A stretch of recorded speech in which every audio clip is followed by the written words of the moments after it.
kegiatan tertentu penduduk di suatu wilayah, di mana pada wilayah tersebut sudah berstatuskan siaga akan suatu wabah atau penyakit tertentu.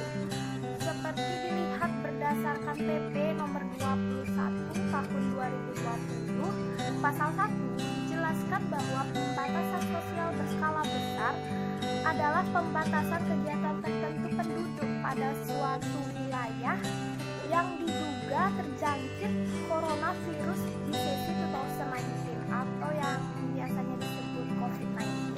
Ya, itu dia tadi penjelasan mengenai PSBB. Sekarang kita masuk ke soal yang nomor 2.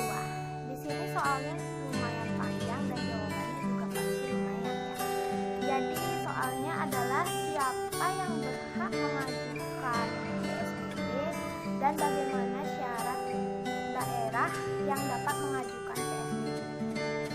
Jadi di sini yang berhak mengajukan PSBB yaitu pemerintah daerah seperti gubernur, bupati atau wali kota, di mana pada wilayahnya merasa perlu untuk melakukan PSBB supaya menekan kelajuan perkembangan dari COVID-19. Nah, bagaimana sih syarat-syarat daerah yang berhak mengajukan PSBB? Jadi syarat yang pertama adalah di mana pada daerah tersebut diketahui memiliki kasus positif yang cukup banyak.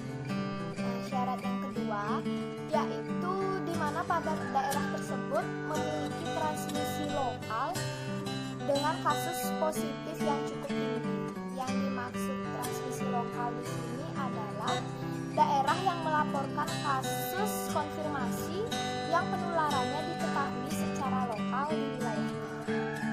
Itu dia syarat yang kedua. Masuk ke syarat yang ketiga, yaitu perlunya data pendukung terkait penyebaran COVID-19. Misalnya data mengenai kasus menurut waktu dan menurut kurva epidemiologi. Untuk itu, pemerintah daerah diperlukan kajian data yang sangat akurat mengenai persebaran COVID-19 di daerahnya. Syarat yang keempat yaitu pada daerah tersebut pemerintah diwajibkan untuk memperhitungkan kesiapan pemenuhan kebutuhan masyarakatnya pada saat PSBB diberlakukan. Nah, syarat yang kelima yaitu perihal sarana dan prasarana kesehatan rumah sakit pada saat PSBB diberlakukan itu harus diperhatikan karena itu sangat penting untuk masyarakat serta realokasi anggaran untuk penanganan pasien yang sudah positif COVID-19. Kita masuk ke syarat nomor 6. Ini syarat yang terakhir, yaitu pentingnya ada kesiapan keamanan pada daerah yang akan memberlakukan PSBB. Perlu adanya koordinasi dengan aparat penegak hukum di daerah tersebut. Itu dia. Tadi kita sudah membahas soal yang nomor 2 mengenai siapa yang berhak mengajukan PSBB dan juga syarat-syarat daerah yang berhak mengajukan PSBB. Kita masuk ke soal yang nomor 3, yaitu PSBB mengatur pembatasan untuk kegiatan apa saja. Jadi menurut PP nomor 21 tahun 2020 dijelaskan di sana bahwa PSBB paling sedikit meliputi yang pertama yaitu peliburan sekolah dan tempat kerja. Yang kedua, pembatasan kegiatan keagamaan. Dan yang ketiga, pembatasan kegiatan di tempat atau fasilitas umum. Artinya kita tidak diperbolehkan dulu untuk keluar jalan-jalan, menikmati fasilitas umum yang tersedia. Jadi fasilitas umum juga pastinya ditutup untuk meminimalisir perkembangan COVID-19. Itu dia.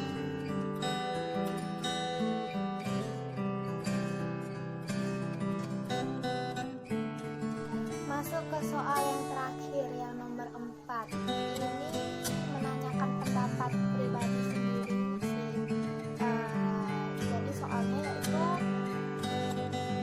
dari data terakhir dengan jumlah seluruh kasus COVID-19 di Bali, apakah setuju jika di Bali diberlakukan PSBB dengan alasan dan juga dampak yang ditimbulkan? Nah, dilihat dari data terakhir kasus di Bali, yaitu pada hari Selasa 21 April 2020, sekiranya 90% itu kasus yang datang adalah dari luar Bali. Jadi pendapat kita sendiri tidak setuju jika di Bali diberlakukan PSBB. Kenapa? Karena itu sangat berdampak, banyak dampak negatifnya bagi kehidupan ekonomi masyarakat di Bali. Contohnya saja, jika diberlakukan PSBB di Bali, pasti banyak karyawan atau pegawai pedagang yang masih bisa bekerja untuk mencari nafkah. Justru dia tidak diperbolehkan untuk bekerja. Jadi itu sangat susah. Nah, lain halnya dengan para pekerja yang bekerja di bidang pariwisata. Mereka cukup sulit karena kita juga menutup akses pariwisata karena begitu meningkatnya perkembangan dari COVID-19 ini. Jadi secara otomatis ekonomi mereka yang bekerja di bidang pariwisata itu sangat menurun sekali. Nah, jadi tidak perlu diberlakukan PSBB karena dengan kesadaran untuk melockdown diri kita sendiri untuk stay di rumah itu sudah cukup sih ya menurut kita. Dan bila perlu untuk keluar rumah itu disarankan untuk menggunakan masker, alat perlindungan diri supaya kita juga tidak terjangkit virus tersebut. Jadi dengan cara mencegah mulai dari diri kita sendiri dan keluarga itu sangat berdampak baik untuk kedepannya. Jadi diperlukan kesadaran dari masing-masing setiap orang untuk melockdown dirinya sendiri. Nah, karena kasus yang menjangkit Bali itu 90%-nya berasal dari luar.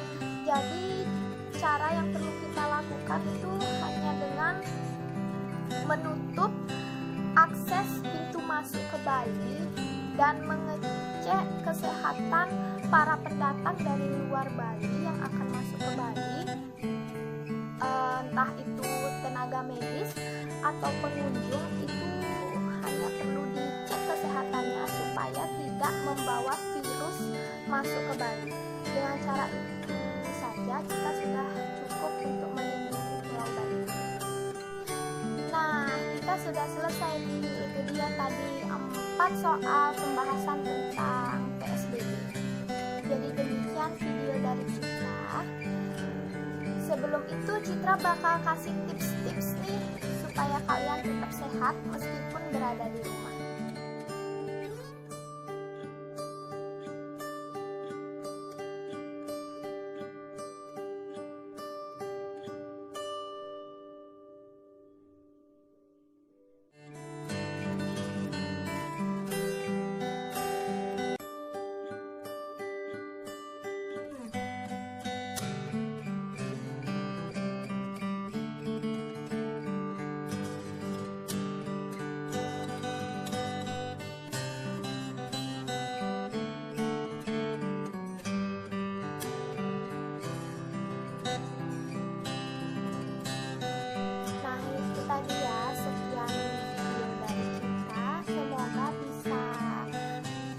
Membantu untuk menambah wawasan kita mengenai PSBB dan juga bagaimana penanganan virus sehari-hari supaya kita sendiri terjaga kesehatannya. Semoga kita selalu dalam keadaan yang sehat dan tidak kekurangan suatu apapun. Mohon maaf jika dari video tadi ada kesalahan kata yang kurang berkenan.